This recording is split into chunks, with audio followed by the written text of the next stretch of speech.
Welcome to Clear presence eye style nothing to hide. আমার আজকের যিনি অতিথি তিনি একজন শিক্ষাবিদ, বাংলাদেশের অর্থনীতিতে ব্যাংকিং সেক্টরকে আরও বেশি প্রাতিষ্ঠানিক করার জন্য যিনি নিরলস কাজ করে যাচ্ছেন লম্বা সময় ধরে। Bangladesh institute of bank management BIBM এর তিনি ডিরেক্টর জেনারেল অধ্যাপক ডক্টর তৌফিক আহমেদ চৌধুরী। আমরা ডক্টর তৌফিকের সাথে কথা বলবো তার ব্যক্তিগত জীবন, ব্যাংকিং, অর্থনীতি, পছন্দ অপছন্দ নিয়ে। চলুন আমার সাথে। তৌফিক আহমেদ চৌধুরী, বাবা তোফাজ্জল আলী চৌধুরী, মা রাহেলা বেগম। ঢাকার গ্র্যাজুয়েটস হাই স্কুল থেকে SSC এবং জগন্নাথ কলেজ থেকে HSC সম্পন্ন করে ভর্তি হন জাহাঙ্গীরনগর বিশ্ববিদ্যালয়ের অর্থনীতি বিভাগে। এখান থেকেই অত্যন্ত কৃতিত্বের সাথে অনার্স এবং মাস্টার্স পর্ব শেষ করে কমনওয়েলথ বৃত্তি নিয়ে ফিনান্সিয়াল ইকোনমিক্সে হিমাচল প্রদেশ বিশ্ববিদ্যালয় হতে PhD ডিগ্রি লাভ করেন। বর্তমানে জনাব Chowdhury Bangladesh institute of bank ম্যানেজমেন্টের মহাপরিচালক। এছাড়া বিভিন্ন দেশি বিদেশি প্রতিষ্ঠান ও বিশ্ববিদ্যালয়ের সাথে সরাসরি জড়িত। সংসার জীবনে তিনি এক পুত্র এবং এক কন্যা সন্তানের গর্বিত পিতা। স্যার, আপনার যে ব্যাকগ্রাউন্ড, পড়াশোনা সব কিছু দিয়ে অ্যালাউ করে কিন্তু আপনি খুব কোনো ব্যাংকের হাই অফিসিয়াল হতে পারতেন, বাট আপনি একাডেমিশিয়ান হয়েছেন। এটার মোটিভেশনটা কী ছিল? একাডেমিশিয়ান হওয়ার মোটিভেশনটা আসলে আজকে থেকে এটা আসে না, এটা তো 35 বছর পূর্বেই যখন আমি ছাত্র ছিলাম আমি প্রথম কাজ শুরু করি একজন প্রখ্যাত গবেষকের সাথে, ডক্টর কাজী খলিকুজ্জামান আহমেদ। তারপরে আমি এই BIBM এ জয়েন করি। Sir, BIBM is very interesting. BIBM তো আপনারা স্কিল ব্যাংকার করেন। জি, ব্যাংকারের জন্য পড়াশোনা কতটুকু জরুরি? এখানে সমস্ত আমরা ইনফরমেশন কন্টেইন করি এবং এই ব্যাংকার তার এই ব্যস্ততার মধ্যেই তাকে সময়টা করে নিতে হয়। Banking is definitely long hour job. তার মধ্যে কিন্তু যাদের এই মোটিভেশনটা আছে তারা সত্যিকার অর্থে এই সময়টা বের করে নিতে পারে। আচ্ছা, চলেন আপনাকে পুরো ক্যাম্পাসটা একটু ঘুরে দেখাই।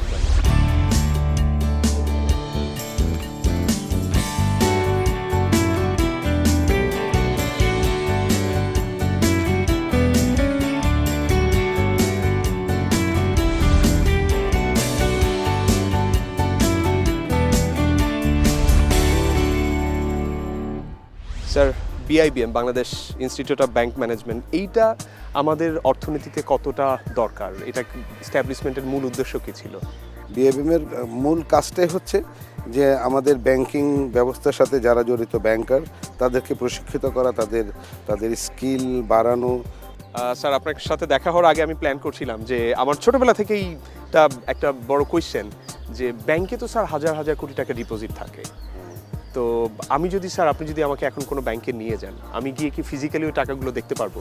না, ব্যাংক তো আসলে টাকাগুলো নিয়ে ভল্টে রেখে দেয় না ব্যাংক, কারণ এই টাকাগুলো যে ব্যাংক নিচ্ছে তার এগেনস্টে ব্যাংকে আবার একটা ইন্টারেস্ট দিতে হয় ডিপোজিটরদেরকে, এবং তারা যাতে ওই ইন্টারেস্টটা দিতে পারে এবং তাদের যে আবার একটা পরিচালন ব্যয় আছে সেই ব্যয়টা যাতে আবার উঠতে পারে এবং আলটিমেটলি লাভ করতে পারে, সেজন্য এরা টাকাটা লেন্ড আউট করে দেয়। তো সুতরাং ভল্টে টাকাটা থাকে না, ব্যাংক ডিপোজিটটা নিয়ে পরবর্তীকালে বড়োয়ারদেরকে এই টাকাটা এরা দেয়। কিন্তু স্যার, যদি এমন হয় দেখা গেলো যে কোনো একটা পার্টিকুলার ব্যাংকে 1000 কোটি টাকা আছে, সব ডিপোজিটররা গেলেন যে তাদের টাকাটা তুলতে, তখন কি হবে? না, তাহলে ডেফিনেটলি ব্যাংকগুলো ফেল করবে। কারণ ইভেন আপনি তো বললেন সবগুলো ডিপোজিটর, ইভেন যদি আমাদের বাংলাদেশের টোটাল ডিপোজিটর যদি 1%ও যদি অ্যাট এ টাইম যদি যে বলে যে আমাদের টাকা ফেরত দেন, ব্যাংক পারবে না। কিন্তু তাহলে ব্যাংক কীভাবে কাজকর্ম করে, এটা ডেফিনেটলি সবার মনে একটা কোশ্চেন থাকতে পারে। আমরা এটা অর্থনীতির ভাষায় বা স্ট্যাটিস্টিক্সের ল্যাঙ্গুয়েজে বলা হয় ল অফ লার্জ নাম্বার। যেখানে লার্জ নাম্বার অফ ডিপোজিট থাকে, তো ডেফিনেটলি সব ডিপোজিটর অ্যাট এ টাইম ব্যাংকে আসবে না টাকা উইথড্র করার জন্য।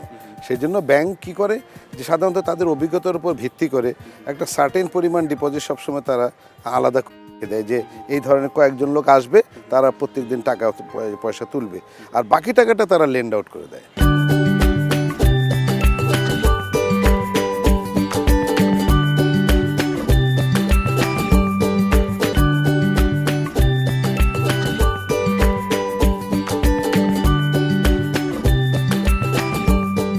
ডক্টর তৌফিক, আমাদের মতো দেশে 56টা ব্যাংক আছে। আমি যদি পাশের দেশগুলোর সাথে কম্পেয়ার করি, শ্রীলঙ্কায় ব্যাংক হচ্ছে 37, পাকিস্তানে 24টা, ইন্ডিয়ার মতো বড় ইকোনমি তো +-100। আমাদের দেশে 56টা ব্যাংক কতটুকু সাস্টেইনেবল মনে হয়? আসলে একটা জিনিস খেয়াল করতে হবে, সেটা হচ্ছে যে আসলে ব্যাংকের সংখ্যা না, আসলে ব্রাঞ্চ নেটওয়ার্ক কেমন বিস্তৃত একটা দেশের মধ্যে। আজকাল কিন্তু কম ব্যাংক দিয়েও আপনার কিন্তু পুরো দেশ কভার করতে পারেন। আজকাল কিন্তু শুধু ব্রাঞ্চ না, ইভেন এটিএম আউটলেটগুলো, ইভেন এজেন্ট ব্যাংকিং হয়, তো এর মাধ্যমে কিন্তু আপনি পুরো দেশকে কভার করতে পারেন। কিন্তু বাংলাদেশে দেখেন ব্যাংকের সংখ্যা 56টা এবং পাশাপাশি নন ব্যাংক ফাইন্যান্সিয়াল ইনস্টিটিউশন আরও 30টা। তারপরেও কিন্তু আমরা পুরো দেশ কিন্তু এখনও কভার করতে পারিনি। শুধু ব্যাংকের সংখ্যা দিয়ে হবে না, এটাকে ব্রাঞ্চ নেটওয়ার্কটা আসলে আমাদের এখনও অত বড় না। সেই জন্য এই আমাদের অর্থনীতির কনটেক্সটে ব্যাংকের সংখ্যাটা খুব বড় মনে হয়। কিন্তু বাংলাদেশে আমাদের যে সমস্যাটা হচ্ছে যে একটা অ্যাপ্রোপ্রিয়েট আমাদের এক্সিট পলিসি নাই, যার জন্যে এক্সিস্টিং ব্যাংকের সংখ্যাটা অনেক বেশি মনে হয়। কারণ আপনার কম্পিটিশনে যে সমস্ত ব্যাংকগুলো টিকে থাকবে না, এরা যদি ব্যাংকিং সিস্টেম থেকে যদি বেরিয়ে যেত তাহলে ডেফিনেটলি এর সংখ্যাটা রেশনাল একটা সংখ্যায় যে পৌঁছাতো। একদম ক্যারিয়ারের শুরু থেকেই বিআইবিএম এর সাথে ইনভলভ। আপনার নিশ্চয়ই অনেক স্টুডেন্ট আছে যারা ব্যাংকের অনেক হাই পজিশনসগুলোতে আছেন ডিরেক্টলি। আপনি কি মনে করেন ব্যাংকিং সেক্টরে যদি একজন ইয়াং কেউ আসতে চায় তার অ্যাপ্রোচটা কি হওয়া উচিত, কিংবা যে এখন ব্যাংকে কাজ করছে কোন কোয়ালিটিগুলো তাকে ব্যাংকের একদম চিফ পর্যায়ে নিয়ে যেতে পারে? আসলে আমি তো বহুদিন যাবত এই বিআইবিএম এর সাথে জড়িত। তো 80-র দশকের ব্যাংকিং কিন্তু অত চ্যালেঞ্জিং ছিল না, ইভেন 90 দশকের ব্যাংকিংও অত চ্যালেঞ্জিং ছিল না। কারণ আমরা ব্যাংকিং সিস্টেমে তো রিফর্ম শুরুই করেছি 90 দশকের প্রথম থেকে। এখনকার ব্যাংকিং তো অত্যন্ত চ্যালেঞ্জিং। ব্যাংকিং এখন অনেকটা নলেজ বেসড অ্যাক্টিভিটি, তাকে অত্যন্ত খুব ভালো মতো এই ব্যাংকিং বা ব্যাংকিং সংক্রান্ত জিনিসপত্রগুলো তাকে শিখে ব্যাংকিংয়ে আসতে হয়। ব্যাংক যেটা একটা ইনস্টিটিউট, ভালো ব্যাংক কাকে বলবো যে সবচেয়ে বেশি প্রফিট করে? ব্যাংক তো আলটিমেটলি একটা ব্যবসা, তাকে তো প্রফিট করতেই হবে, but at the same time ব্যাংকটাকে কমপ্লায়েন্টও হতে হবে, তাই না? কারণ রুলস রেগুলেশনস ভায়োলেট করে আপনি যদি প্রফিট করেন, আপনাকে যদি ফাইন করা হয়, জনগণের দৃষ্টিতে আপনার ইমপ্রেশন কমে যাবে। তো সুতরাং একটা ভালো ব্যাংক একদিকে যেরকম প্রফিটেবল হবে, অন্যদিকে কমপ্লায়েন্ট হবে। গত 2-3 বছরে কিন্তু ব্যাংকের কিছু ব্যাপার এসেছে যেগুলো ক্রাইম ফাইন্যান্সিয়াল ক্রাইম, স্যার, এটাকে কি ভূমিকা রাখতে পারেন রেগুলেটররা? এই সমস্ত ক্রাইমগুলো তো যে কোনো মূল্যে আমাদের রোধ করতে হবে। এখন রেগুলেটররা এগুলো রোধ করতে পারে তখনই শুধুমাত্র ব্যাংকের সহায়তা নিয়ে। সেজন্য আমরা সবসময় যেটা বলি যে ব্যাংকের ইন্টারনাল কন্ট্রোল যদি ভালো না হয় তাহলে কিন্তু সেন্ট্রাল ব্যাংকের সুপারভিশনও ভালো হবে না বা এফেক্টিভ হবে না। সুতরাং এগুলো রোধ করার জন্য আপনার ফার্স্ট লাইন অফ ডিফেন্স হচ্ছে কিন্তু ব্যাংকের ইন্টারনাল কন্ট্রোলটা স্ট্রেনথেন করা। উন্নত বিশ্বেরও যে ক্রাইম হয় না তা না, সেখানে ক্রাইমগুলো হচ্ছে টেকনোলজিক্যাল, আর আমাদের এখানে ক্রাইমগুলো হচ্ছে কিন্তু ইন্টারনাল গভর্নেন্সের ফেলিউর। আচ্ছা এমদাদ, আমরা আবারও পরে কথা বলতে পারবো, এখন আমার একটা ক্লাস আছে, আমি যাচ্ছি।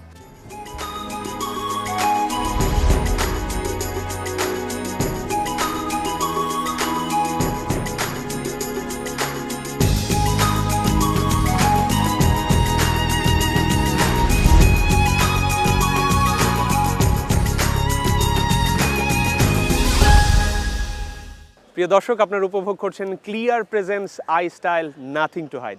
আমরা একটা ছোট্ট বিরতিতে যাচ্ছি, আমাদের সাথেই থাকুন।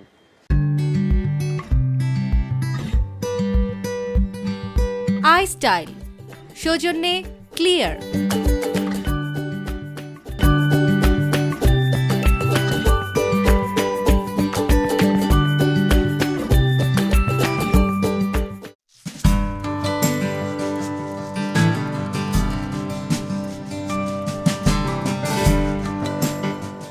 Welcome back to Clear presence eye style nothing to hide. বিরতির আগে আমরা ডক্টর তৌফিকের অফিসে ছিলাম, আমরা ওনার কর্মময় জীবন সম্পর্কে জানছিলাম। আমরা এসেছি ওনার বাসায়, ওনার ব্যক্তিগত ভালো লাগা ভালো না লাগা এগুলো নিয়ে কথা বলবো।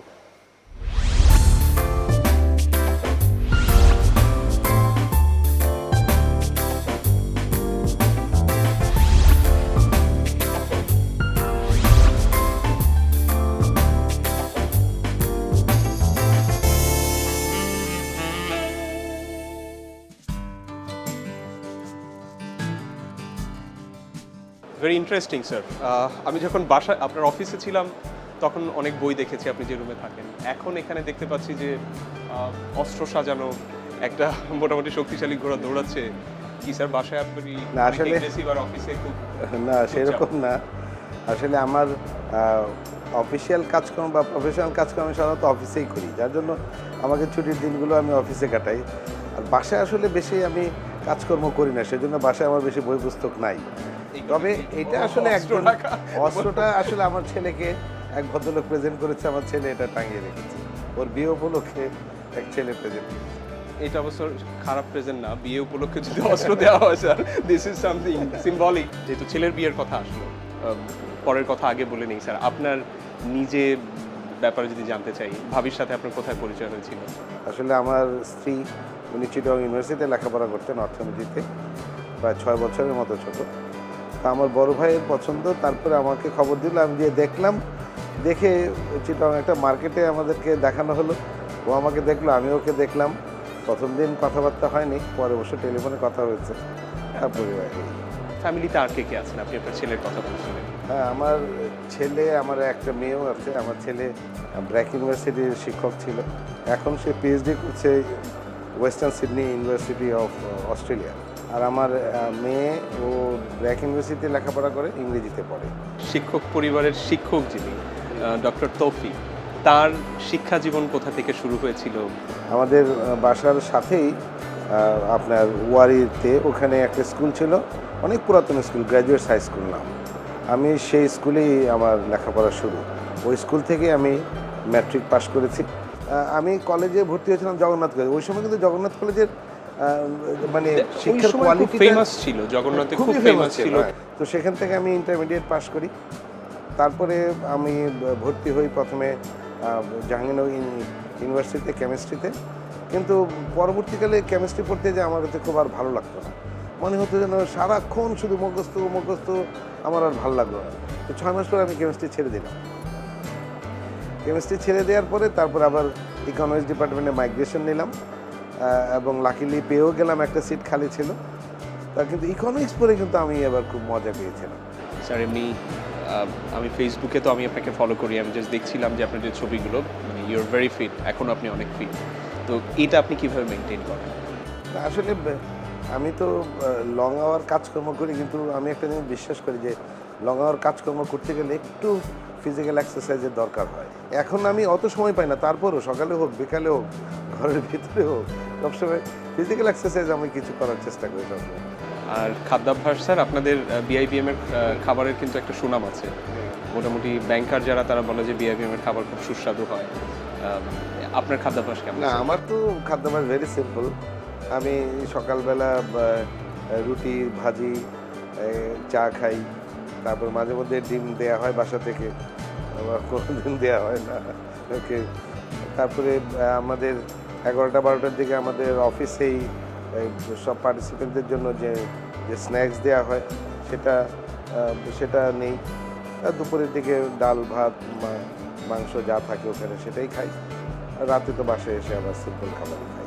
সিম্পল মানে কি স্যার? সিম্পল মানে আমি সাধারণত পছন্দ করি রাতে, তো আলাদা আমি সিম্পল সবজি ডালই পছন্দ করি, আর মাছ মাংস পছন্দই করি না রাতের বেলা। আর সাধারণত মাছ মাংস আমি যা খাই দিনের বেলাতেই। আপনি স্যার ছোটোবেলা থেকে বলতে পড়াশোনার পর থেকে আপনি গবেষণা এবং শিক্ষকতা দুটোকেই যেরকম আপনি মনে নিয়েছেন যে এটা আপনি করবেন, এখান থেকে উপভোগের জায়গা কোনটা স্যার? আসলে উপভোগ হতে পারে তখনই যখন একটা পেশা নেশায় পরিণত হয়। তা আসলে এখন শিক্ষকতাটা আসলে আমার নেশায় পরিণত হয়ে গেছে, সেখান থেকে আসলে আমি উপভোগ করি। এবং জীবনে এরকম বহু ঘটনা আছে যে আমি বলতে পারি আপনাদেরকে। ফর এক্সাম্পল, আমাদের ফার্স্ট বেচের যে ফার্স্ট স্টুডেন্ট একেবারে পিওর একটা কৃষকের ছেলে। আমরা যদিও ঢাকা ইউনিভার্সিটির আন্ডার অ্যাফিলিয়েটেড আমাদের একাডেমিক প্রোগ্রামটা, তারপরেও তো আমরা একটু বেশি চার্জ করি। তোর বেতন টেতনের টাকা পয়সা আমি বা আমার আরও 2-1 কলিগ মিলে আমরা পরিশোধ করে দিতাম। ওই ফার্স্ট বেচের ফার্স্ট ছেলেটা এই মুহূর্তে সে একটা বিদেশি বিশ্ববিদ্যালয়ে অস্ট্রেলিয়াতে এখন টিচার, সে পিএইচডি করেছে। এই জিনিসগুলো যখন আমরা জানি বা দেখি, বা ছেলেটা এসেও যখন মানে তার যে কৃতজ্ঞতা স্বরূপ আমাদের সামনে যখন এক্সপ্রেশনগুলো যখন করে, তখন ওইটার যে ফিলিংস, ওইটার যে আপনার উপভোগ, এটা রিয়েলি এগুলো টাকা পয়সা দিয়ে করা যায়। এরকম সাকসেসফুল যদি কেউ হতে চায়, তার কি কোয়ালিটি থাকা উচিত? সাকসেসফুল হওয়ার জন্য এমন কিছু আহামরি কোনো কোয়ালিটির দরকার নেই। আপনি কোন কাজটা করতে চান, আপনার এইমটা প্রথমে ঠিক থাকতে হবে, এবং ওইটা অর্জন করার জন্য তার সবসময় তার একটা প্রচেষ্টা থাকে। এর বেশি কিছু দরকার হয় না। ডক্টর তৌফিক, আপনাকে অনেক ধন্যবাদ। আপনাদেরও অনেক ধন্যবাদ এখানে আসার জন্য। দর্শক, আপনাদেরও ধন্যবাদ আমাদের সাথে থাকার জন্য। পরের পর্বে দেখা হবে অন্য কোনো অতিথিকে নিয়ে, তার নিজের স্টাইল, তার কাজের স্টাইল সম্পর্কে জানার চেষ্টা করবো আমরা। And until I see you again in next week, I wish you a very good week. Goodbye.